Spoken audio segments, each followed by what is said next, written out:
Okay, so thanks. It's a real pleasure to be here today.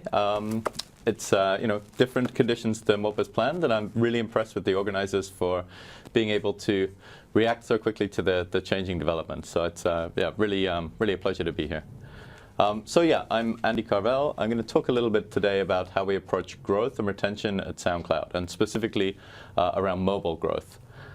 First of all, quick introduction to SoundCloud. SoundCloud is a leading audio platform where creators of music and audio of all types can upload their creations and share them with the world. So that's podcasters, comedians, musicians, DJs, producers, anybody who has music or audio that they want to share with the world, we give them the platform to do it. Increasingly, our user base is mobile. We see most of our growth coming from mobile apps these days, and so mobile growth and growth initiatives are really important to that trajectory. So I'm going to talk a little bit about our approach to growth at SoundCloud and the way that we structure the team. So we're headquartered in Berlin, although we do have offices in New York, San Francisco, and London. And I'm working in the Berlin office along with most of our product team and heading up a team focused on user retention. We also have teams for acquisition, activation, and international. So growth, it's a pretty complex topic. And there's a lot of technology involved there. So a lot of different technologies, a lot of different concepts to battle with. It's increasingly data-driven as a practice, and it can be quite a confusing space, which is what this slide is really kind of meant to illustrate that there's a lot going on, and it's also very fast-moving. So it can be kind of quite difficult to take stock of like everything that you might do and prioritize what might be most important. That's why I came up with this thing called the mobile growth stack. It's been described as a cheat sheet for mobile marketing. It's basically a framework that encourages consideration of a whole range of different disciplines, of different approaches and technologies, and tries to encapsulate kind of all of the key activities that are involved in growth in one framework. So I'm not going to explain the whole stack here today. It's quite as you can see, there's quite a lot of detail there. But I'll sort of outline the sort of key thinking behind it. Basically, as you see, there's three key layers here: acquisition, engagement and retention, and monetization, underpinned by like a solid layer of analytics. I really do believe that analytics is the key to doing marketing these days, to really be measuring everything that you do. At SoundCloud, we don't do anything unless we can measure the impact and hopefully optimize that impact to drive towards a better result. And then back to the top layers here, acquisition, engagement, and monetization being the kind of three key stages of a customer lifecycle. And then down the side, we have retargeting and international, which are what I see as like kind of vertical channels, vertical layers of the stack that kind of cut through these different layers of the life cycle. If you apply international strategy properly, then it will accelerate your acquisition, drive more engagement and retention, and drive more monetization in multiple countries. Similarly, retargeting is something that this is like finding users who have been users and then tracking them down on third-party networks. That can be really useful for tracking down people who maybe visited your homepage but didn't sign up for an account, and retargeting them to bring them back. So right at the top of the funnel. Bringing people back who've churned, so sort of standard reactivation, right through to abandoned cart scenarios and bringing people back to make more purchases. So it's really like a multiplier right across the stack. I'm not going to go through all of the boxes in detail because I don't have time today, but you can read more at mobilegrowthstack.com. So what I am going to do is call out some of the cells from the mobile growth stack, which are particularly important for SoundCloud, and explain how we apply them at SoundCloud. So I'm going to give a couple of examples from acquisition, several from retention, because that's my specialty right now, and a little example of how we've really managed to accelerate growth through like strong internationalization efforts at the end. So I'll start off with cross-sell. This is one of our key acquisition channels for SoundCloud. We have a website as well as a mobile website, HTML5 mobile web, and we get a lot of traffic to these sites, both through our viral integrations and through SEO and search. So what we find is we have a lot of transient traffic to our web and mobile web properties, And our challenge is really to get those users to download and engage with the mobile app as soon as possible. We typically have like one chance to convert this user who's a very transient visitor into a loyal, engaged mobile app user. We see higher engagement, higher retention, more listening time, which is a key KPI for us. We see all of that like much higher on mobile apps. So that's really considered the destination. And we consider these other channels are essentially like conduits to drive people to the App Store. Also, by doing cross-sell well, every visitor that we effectively convert from mobile web or web over to the App Store, that helps us to drive us up the rankings as well. So we get more downloads, which boosts our organic visibility, which creates a positive feedback loop. So like optimizing our cross-sell links is very important for us.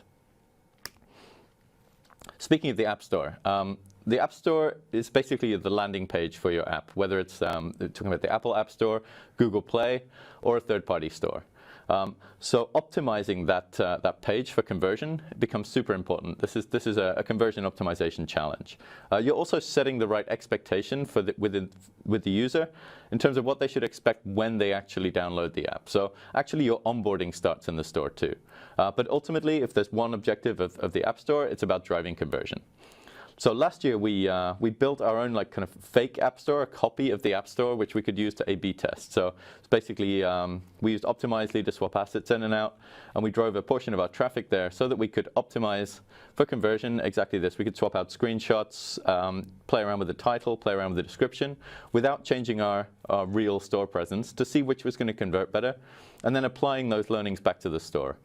These days, you can do that right within Google Play. Google Play has rolled out a really nice A/B testing framework, and I would really encourage you to take a look at that. If you want to drive more downloads to your apps, run the experiments in Google Play and apply the learnings over to the Apple App Store.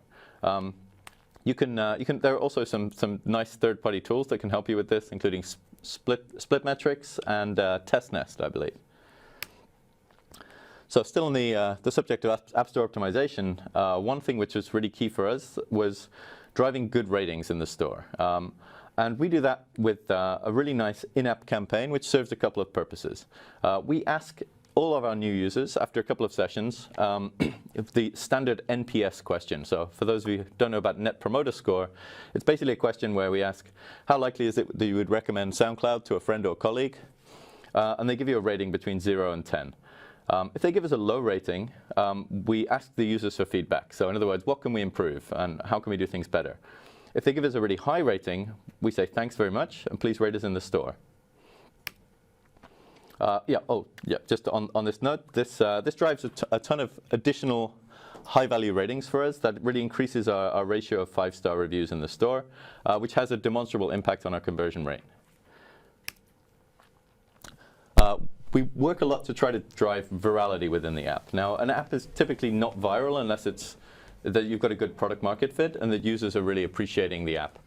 However, if you give users the opportunity to share the app or share content within the app to their friends or colleagues, then you have greater chance of virality occurring. So we try to build out new viral channels all the time. So currently we have Facebook app invites, which is something we're trialing. We also have various shares for the content itself, but this is specifically around inviting friends to the app, and this is working pretty well for us. Now, speaking about retention specifically, I really do believe that it's critical to nail retention, particularly in the early days of building a mobile app or a product. So this is basically how we think about retention at SoundCloud. It's really about building growth machines or loops, which drive ongoing activity.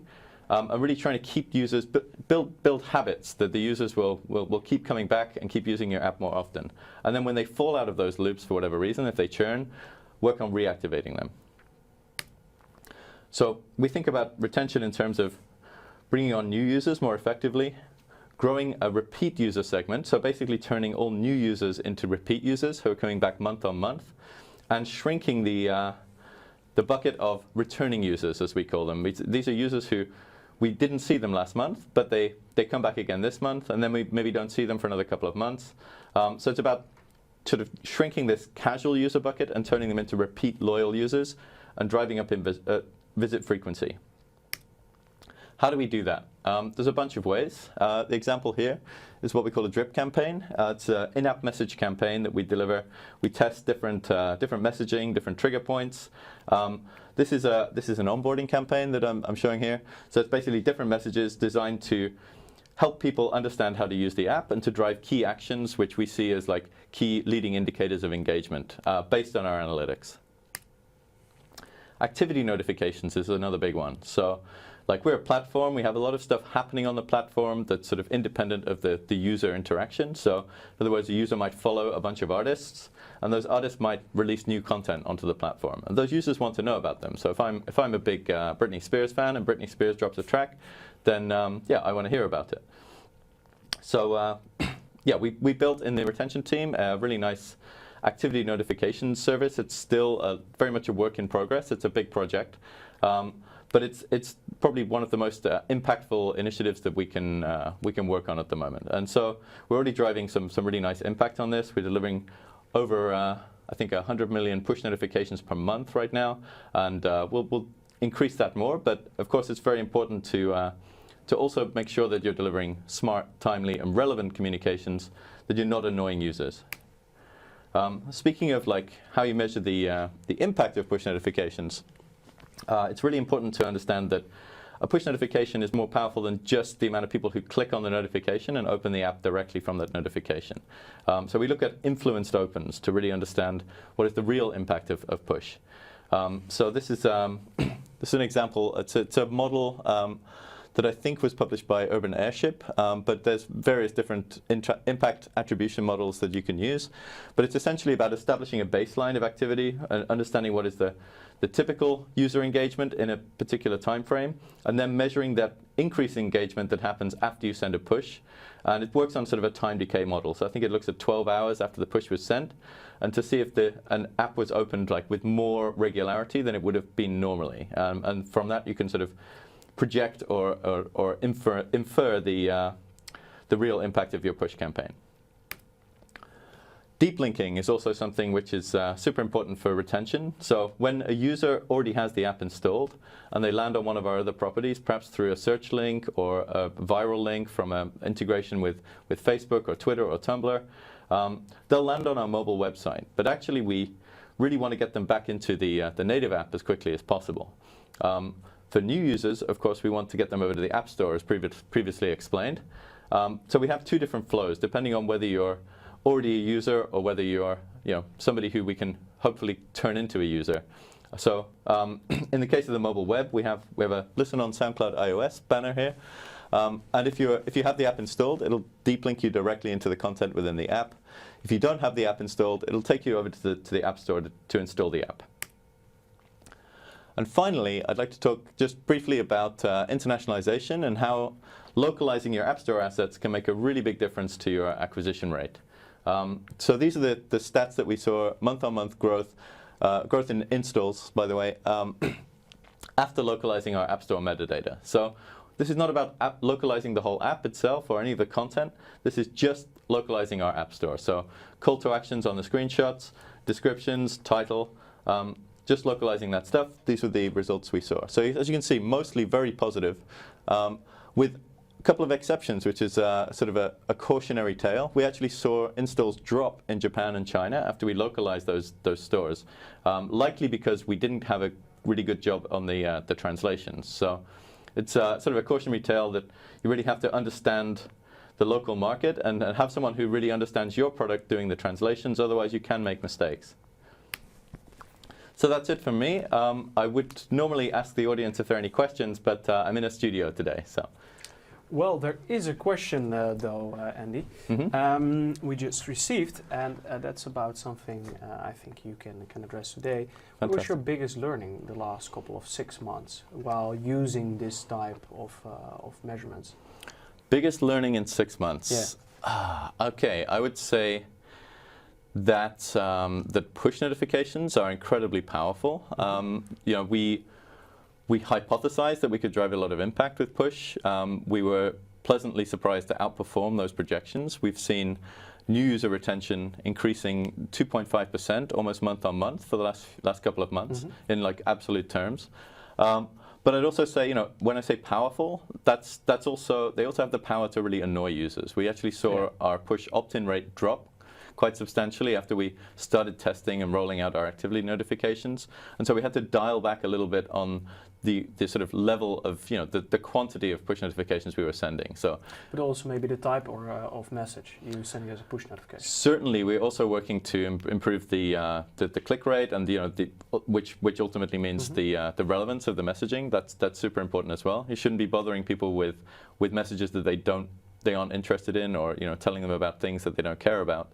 But I think even if they do care about them, they will still have a tolerance for like how many times they want to be told about that stuff within a period. So when I say they're powerful, I'd say you've got to use that power responsibly and really keep an eye on the key metrics, not just the positive ones, but also things like opt-in rate, because that could fall. Okay. Well, if you still have a question for him, you can send it maybe later on via Twitter, and then maybe you can respond to it.